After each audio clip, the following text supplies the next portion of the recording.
哈喽，大家好，我是大猛子，不会跑路的大猛子。前段时间我不回那乡下老家了吗？乡下的这些亲戚对我的工作就有一些些许的误解，也可能是我说的不对。我老姑父，我跟我老姑父喝酒吃饭前，我老姑父就问我说：“大猛啊，听说你在工地干活啊？说你这肥猪老胖的，是不是膀大腰圆的大屁股？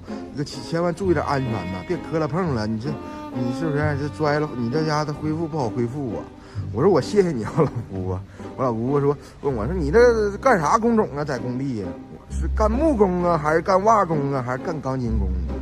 我说：“老姑父，我说我天，你现在学习状态呢，是不是？我刚去工地，现在没啥事就是溜达溜达，现在是学习呢嘛。”我老姑父说：“哎呀，这不行啊，你这得干呐，你不能以物小而不为呀，是不是？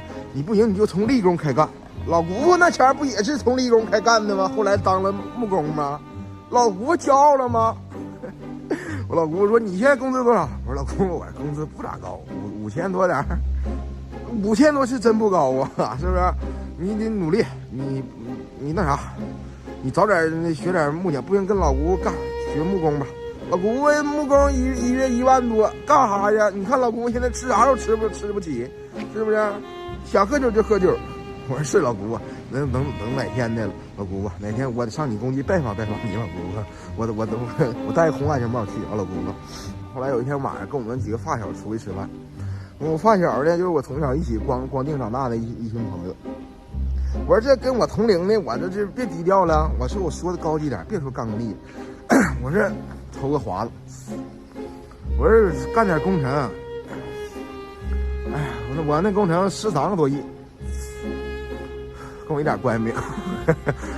我说我干点工程，这我这帮发小一听干点工程，哎呀，我这小行啊！哎，那个兄弟，你干点工程啊？有没有活啊？能不能给我们那啥？那个分点活，干点包点活？都说包工头挣钱嘛，我们也干点。我心讲话，我说有真有那活，有那权利，我干什么技术员，我也干那包工头去呗，是不是兄弟们？我说没有，我说我那个。干工程是那个搁工程里边干点技术活，我这管技术的。这一听他还有门，我这帮发小就啊管技术的，那说话也好使吧，那也算领导吧，小领导吧。我说不行，让我爹跟你去吧，我爹木工，我二叔瓦工，我三叔木匠，是不是？我说那个我这一听，我说我这圆不回来了，你这真要去我咋整啊？我这安排不了。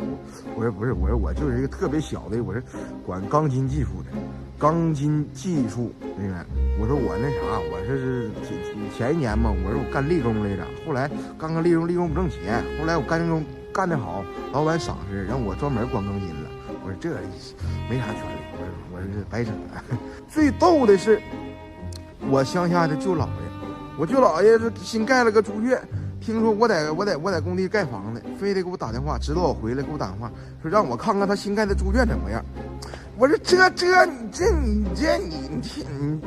这整挺好啊，舅姥爷，这整真不错呀。我说这小砖码的啊，真齐实。我说这灰抹的，哎呦，我真是横平竖直啊。我说舅姥爷，你这花样活，这是年轻人不少挣钱。我说我抽空回来跟你学学吧，舅姥爷，是不是？我说整挺好。我说再一个，舅姥爷，你这老母猪养也不错，一看就能好吃，那大屁股踢脚呼圈的，舅姥爷。我说整挺好啊，舅姥爷，哪天吃猪肉告诉我啊！我真服了，兄弟们，就是在乡下待的过年那几天呢，就深深感觉到，可能说在工地当技术员已经是个天花板了，已经是个非常牛哇塞的那个工作了。就是在乡下你待久了，你可能你这辈子最大的梦想可能就当一个木工包工头，是吧？当一个木工，当个包工头，这一辈子就妥了。所以说这玩意儿，你说那个好与坏，就得看跟谁比了。心态最重要啊，心态最重要啊，兄弟们，对吧？劝学时刻来了啊，兄弟们，劝学时刻来了。所有考公考研的兄弟们，可能你们有时候会有那些焦虑啊，或者是担忧啊，是不是？你得看跟谁比，你跟我比呀，是不是？你看你现在学习咋的，比我们在工地熬着是不是最深的夜，加着最狠的班强太多了吧？是不是？是吧？兄弟们加油啊！下一届局长就是你们，下一届研究生上岸的就是你们。散会了，兄弟们。